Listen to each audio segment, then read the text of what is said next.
What's your favorite Christmas hymn? There are so many wonderful options, aren't there? Christmas hymns are some of the most beautiful and beloved in the entire hymnal, from Angels We Have Heard on High to O Little Town of Bethlehem, each as wonderful as the next. For many years, my personal favorite has been O Come All Ye Faithful. What a powerful and exuberantly joyful hymn. The invitation to come to Bethlehem, joyful and triumphant, because the one who is King of even the angels has been born, Christ the Lord. But lately, though, one of my growing favorite Christmas songs, and I'll refer to it as a song because it's not generally found in most hymnals, is I Heard the Bells on Christmas Day.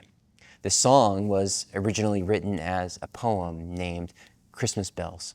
It was written by Henry Wadsworth Longfellow in the mid-19th century. It was largely born out of his experience with the Civil War, as well as possibly the recent death of his wife just 2 years prior to writing this poem in 1861.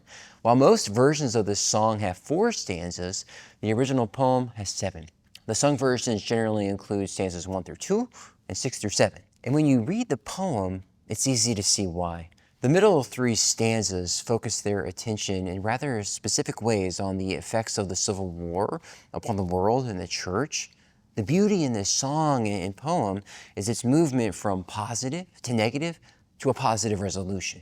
It essentially goes like this. The message of the church in song and word of peace on earth, goodwill toward men resounded across the land. But then the carols and songs and message of the church began to be drowned out and shaken and forlorn because of the presence of war and evil. What do we make of that message of peace on earth now? Longfellow wrote this poem in 1863 on Christmas Day.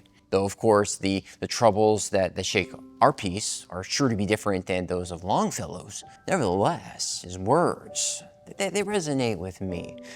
When he writes that hate is strong and it mocks the song, I think to myself, yeah, hate really is strong, right? Sin and evil, they're very strong. Yet, as his last stanza, his faith remains resolute as he states, God is not dead.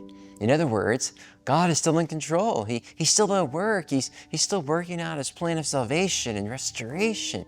This paradox of the present evil that we face and feel, yet at the same time, that constant control of God and his victory being very real and certain, this exemplifies the Christian faith in life.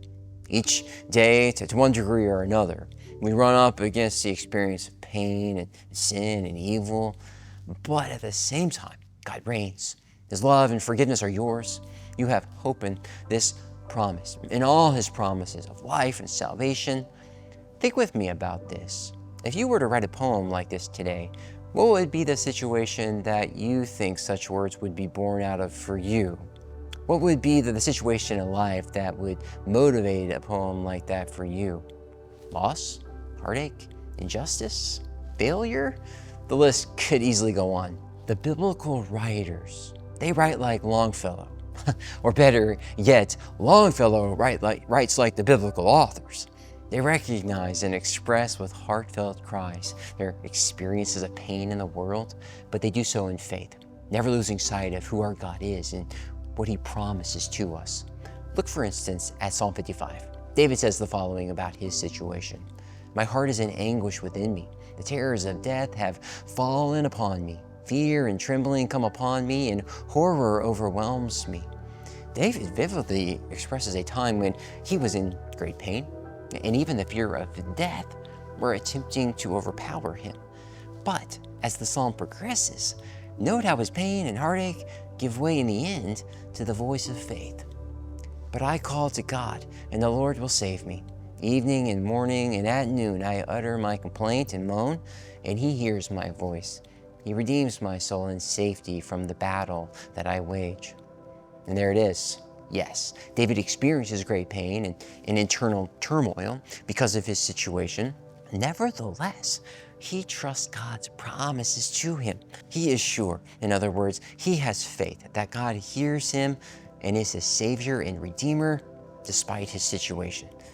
As we celebrate the joy of Christmas, I pray that, like the psalmists, like Longfellow, that you may continue to see with eyes of faith that despite evil and hate and sin that we encounter and endure, we have cause for joy. We have peace that surpasses all understanding. We can sing joy to the world. Oh, come all ye faithful, all because God became flesh and dwelt among us. And he would later suffer and die and rise, so your song of joy would have no end. That's our Thursday Theological Thought. Christ's peace be with you and your families this blessed Christmas tide.